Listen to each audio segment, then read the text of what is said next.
Hey everyone, it's Justin. Thank you for watching and or listening to the podcast, and welcome to my house. It's time for another ServiceNow Store highlights video. That's SSH version 04122024. That's April 12th, 2024.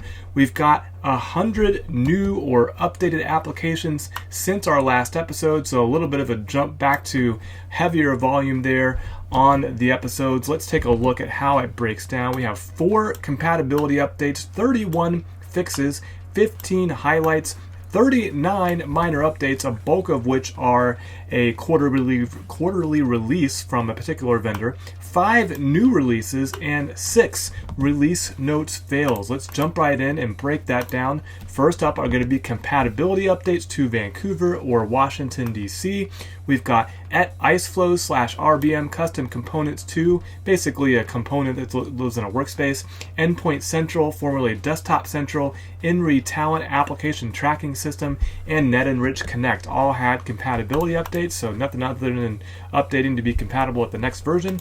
We had 31 fixes. I think that's just 20 of them, so let me go ahead and show all here, and let's run through those. ATF Test Generator and Cloud Runner, Cloud Cost Management for AWS, Azure, Core, GCP, Cloud Integrations for AWS, Cloud Integrations for Azure, Cloud Spend Reports for AWS, Azure, Core, and GCP. So ServiceNow has been busy in their cloud department. We've also got conversational integration with Microsoft Teams, DLP incident response integration with Symantec, Miro Spoke, Notify WebEx connector, Now Assist and conversational catalog request, Playbook Experience components, and Scrum Common. All were some fixes. And the last batch of those on page 2 here: security operations logarithm integration, Service Graph connector for VMware Workspace 1 UEM, ServiceNow Voice with Amazon Connect, and then a couple more UI Builder component things: SNApp PAR Core UI Migration Center and SNApp PAR Core UI Migration Legacy Widget, Splunk Enterprise Event Ingestion for security operations, Splunk ES integration for security operations, UI Builder, UI components for customer portals, Virtual Agent Adapter Common, and Workday Learning Spoke. Man, lots of fixes. ServiceNow, most of those, has been very, very busy. Let's go ahead and regroup my categories here. So that's the fixes. We did have, 39 minor updates. This will go by quicker than you think. 1E Core at iceflow/RBM-custom-components, Access Analyzer, RMIS Application Service Mapping, Attribute Pack, Book and Pay, Capacity Management, CSDM as Code, Cyber Reason Endpoint Protection Platform, CyberInt App, and then the big hitters here, Agile. Okay, so Agile is one of those that puts out quarterly content, and we are in Q2. So I'm going to read off, and I'm going to skip repeating Agile Financial Services over and over again, and I'm going to read the end of these. Banking ARC, Banking and Broker Dealer ARC, Gaming ARC, Healthcare Payer ARC, Healthcare Payer with Medicare Medicaid ARC, Healthcare Provider with Research ARC, Insurance Property Casualty and Life ARC, Manufacturing ARC, Media ARC, Medical Device Manufacturer ARC. Second page here: Oil and Gas ARC, Pharmaceutical Life Sciences ARC, Privacy ARC, Real Estate ARC, Retail ARC, Technology ARC, Transportation ARC, Utilities ARC. And that's the end of the Agile group. Now back to the normal stuff: Event Management Connectors, Metric Rules, ML Contract Analysis, Power BI Connector, RPA Plugin Bundle, SAP ECC RFC Spoke Dependency File, SAP S/4HANA RFC Spoke Dependency File, Service Connector, Service Graph Connector for Forescout iInspect, Tableau Connector, and Tanium Vulnerability Response Integration. So lots and lots of minor updates as well. Again, the majority of those from Agile and ServiceNow.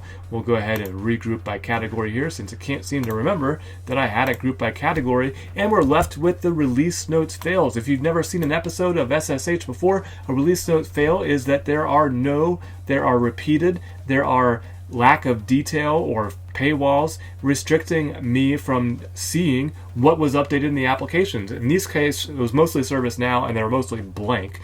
So I won't click on them to show you a blank one, but here they are at dev snc/library/UI builder toolkit/macro component or macroponent, inventory number management, network inventory advanced, network inventory core, network inventory workspace, and the workspace app shell. All were release notes fails, unfortunately. Which leaves us with the good stuff. We're going to get into it. 5 new releases in this episode. Let's start with the first one from Cask. It's going to be Cask GenAI Acceleration. Integrate GenAI to significantly improve productivity experiences and outcomes. Key features on the functional side: leverage governed Leverage governed GenAI capabilities in a single platform, automate data to enhance intelligent workflows, connect processes to any data source across the organization. On the technical side, leverage GenAI, machine learning, and intelligent automation to drive efficient processes, simplify complex cross-functional workflows with pre-built workflow nodes, and maintain and evolve processes with intelligent tooling. There's no screenshots on this one, so we'll move on to our next new application from CDW, and that's CDW HR Jumpstart, transform how HR manages work. Key features on the functional side: core HRSD Pro or ESF configuration, Employee Center Pro with minor branding, EE/HR knowledge bases, one General HR Center of Excellence or COE, one COE of choice with a star. The star says lifecycle events excluded, ER includes additional weekend cost, and then UUB or UBI out-of-box HR services. On the technical side, one HCM greater than HRSD integration. Not sure what that means. SSL/LDAP setup, migration to production with update sets, and process and technical guidance. That is what's new from the team at CDW. They have a video, but I'm not going to click and play a video since you're either watching a video or you're listening to a podcast. So next up in the list of new releases, it's going to be Optimum Healthcare IT HR Vitals. Empowers HR teams with the vital capabilities of digital HR service delivery so that employees and providers can focus on the work that matters most. Key features on the functional side: HR case and knowledge, employee center portal, HR agent workspace, HR service catalog, reports and dashboards, training and enablement, and accelerated implementation playbooks. On the technical side, HR data integration with core HCM, pre-built HR service design, stored and update sets, and automated test framework scripts. I wonder if the people at Optimum Healthcare IT were talking to CDW, because it seems really similar to the one that I just read. Next new release is going to be a service graph connector for AWS API gateway integration. Now note, this one is a Innovation Lab offering, so it's not supported, carries no warranties, and you can't put it in production. But let's take a look. It's the integrations for AWS Gateway API. Key features: data will be populated into the following tables, and it lists a bunch of CMDB tables, so I'm going to try to translate here. The AWS API Gateway, Managed API, API Front-End, API Backend, API Front-End and Backend again, API Deployment, API Consumer, and API Policy. Now it's funny, where I've seen these APIs are with the, what is that? Application portfolio management, where you can document and put your API integrations inside of ServiceNow and track them. That's what that looks and feels like. So interesting there. Does it say anything about that? Populate the recently released CMDB data model for APIs and API gateways using the Service Graph connector for AWS. So interesting. But that's what's new for the team at ServiceNow's Innovation Lab. And last new release from Tata America International Corp. It's TCS Crystallus on Now for source to pay.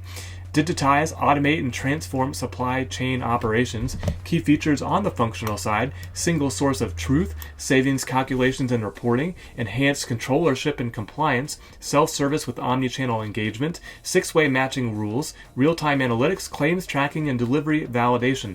On the technical side, automated assignment notification, automated routing mechanism built on ServiceNow AWA or Advanced Work Assignment, workflow-aware escalations, built-in accelerators and configurable workflows, low-code, no-code guided process automation, and duplicate validation. No screenshots on any of our new releases in this episode, and that is the entire list of new releases, which leaves us with 15 15 highlights, a bit high on the number of highlights this week, so we're going to jump right in. First up is Avanair Contract Flow, updated to version 6.0.0, and they've got quite a few updates in here for this major release. Simplification of clauses and contract language using AVAI's generative AI capabilities. Say that 10 times fast. Ability to ask queries related to the contract and receive a context-based response using AI Assistant. Additional capabilities for Microsoft Word add-in, including inserting clauses directly from the browser, reconciling fields, updating fields from ServiceNow, check-in is clean, multi-language GUI support for labels and titles with support for I18N. I18N, that almost looks like a barcode format from back when a long time ago. Ability to restrict document editing based on specific substatus configurations. Enhanced out-of-the-box layouts for request and contract screens to include additional frequently required fields. Synonym and status-based smart search for NLQ-based search. Ability to clone a request and contract and create a new one with the option to modify the required fields. Addition of contract adoption metrics for clause deviations, smart search, and AI answer prompts. Audit log management capabilities for tracking and reviewing all activities performed for a contract and metadata changes. Ability to specify whether AI extraction is to be performed while uploading a third-party contract. Automated deviation scoring upon document upload or post-review check-in. Ability to generate contract summary in a PDF format. And the ability to restrict document editing based on specific substatus configurations. So that is the new release from the team at Avanair for Avanair Contract Flow. Next up is going to be the Control Assurance. Control Assurance is updated to version 2.0.2, and then this release that automate testing results using GRC indicators, test groups to organize testing activities and enable linkage to change requests, test template hierarchy to help manage testing library, control test review or notification, additional related lists on control tests to centralize information relevant to testing, enhanced data validation throughout the app, and system properties to allow user configuration of issue and control test auto generation. And that's what's new from the team at Nixora Group Pty Ltd.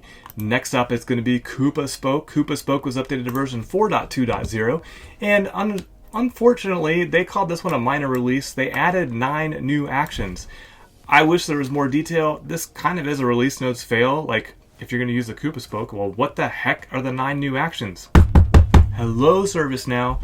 Man, sometimes some of these are so irritating, but I left it in the highlights so the people who are using Coupa Spoke know that there's been an update and there's 9 new freaking actions in this application. Next update is going to be FM Systems Integration Engine, updated to version 2.0.1, and in this version they've introduced a new visual room picker and a dynamic field mapping. So those are the 2 big features in this major release from the team at AMS Workplace Technology. Next up in the list of highlights is going to be Oracle E-Business Suite Spoke dependencies. I won't give a hard time because I gave a hard time on the last one, but this one is modified package to support the enhancement and addition of 21 actions. Not 9, not 5, not 2, 21 actions and no list. Okay, I'm back on my soapbox again. Please tell us what you did, what's updated in these applications. Next up, Oracle EBS Spoke, updated version 1.8.0.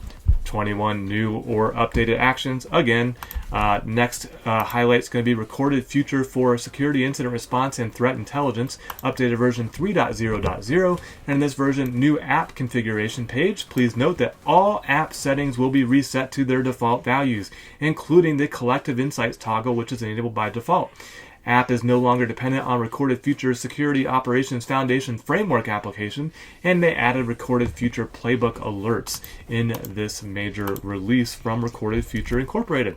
Next up is going to be RPA Hub from ServiceNow, updated version 8.1.0, and can you believe this is still an Innovation Lab app? I was like, when I saw this, I'm like, man, RPA Hub's been out since San Diego release? So we've gone through S, T, U, V, and now W, and we're still in the Innovation Lab. Anyways, their release notes are down here on the bottom, provided support for Blue Zone emulator and mainframe connector, and they changed improved performance for launching attended robot via embedded task automation.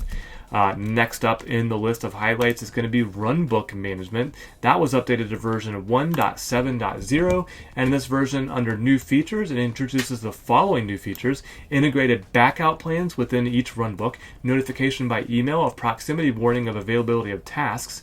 Under features, enhanced client configuration for notification defaults, extended the scope and content of various email notification, enhanced visualization of issues across the solution, enhanced user interface / navigation of the planner and overview interfaces, summary KPI panel for key timeline items added to event and runbook overviews, user preference added for homepage default scenario, various user interface enhancements, and various enhancements to the import / export features, and there were various bug fixes. Please refer to separate release note documentation for details. Well, you know what? If you want us to reference separate release note documentation for details, can you include a link, please?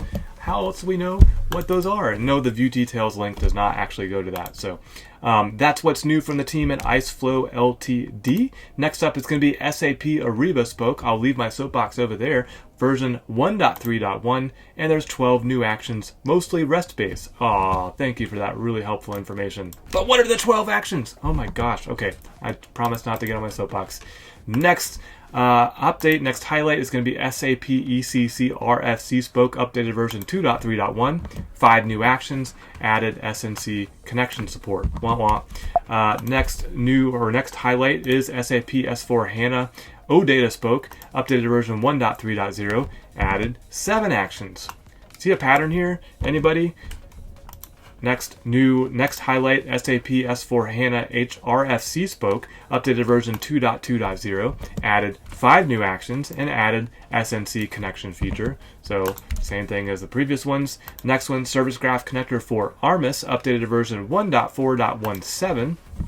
And in this version, lots of information. Maybe ServiceNow can take a lesson from these people. Common Connection Framework with the ServiceNow Washington release. The Service Graph Connector for ARMIS now employs the Common Connection Integration Framework. As far as updates, they updated Guide to Setup to validate the integration connection by utilizing the Common Connection Framework's Test Connection UI action. Updated dependency of integration comments for CMDB to version 2.12.0. And there's new components: ARMIS Service Graph Connection, Connection Module, and Test Connection Flow Designer action. Allowing testing of the connection. Under ARMIS tags, they enhanced the integration will now support ARMIS tags into ServiceNow as key value records, and resolved issues. Fixed bug-causing OT control module manufacturer be imported with concatenated manufacturer name and sysID. Fixed bug where imported CMDB device names appeared as @ or model @. If model is absent, the name will either be set to the device's MAC address or left blank. Updated naming convention of OT control modules to always include module index in the name to prevent issues with duplicate names in control systems. And updated ARMIS import controller to import PLC module staging row types with parent device's MAC address, IP address, and model to ensure module name alignment with parent controller. Thank you to the team at ARMIS Inc. for some really nice release notes. And last highlight in this episode is going to be Workplace Access and Security, updated version 1.0.7. And in this version, they have import set and transform map for master data sync, OAuth support, workflow legacy to new flow, and additional monitoring messages and requests, or work_notes activity.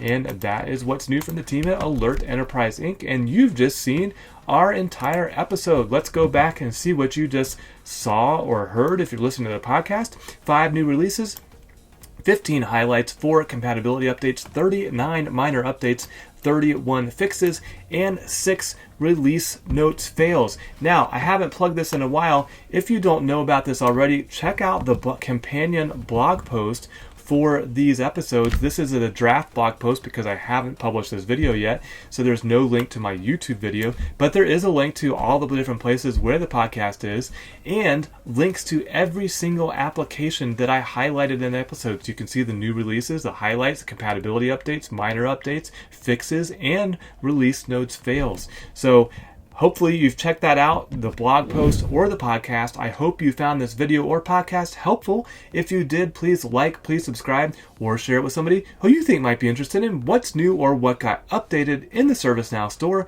And until next time, don't forget to always be learning.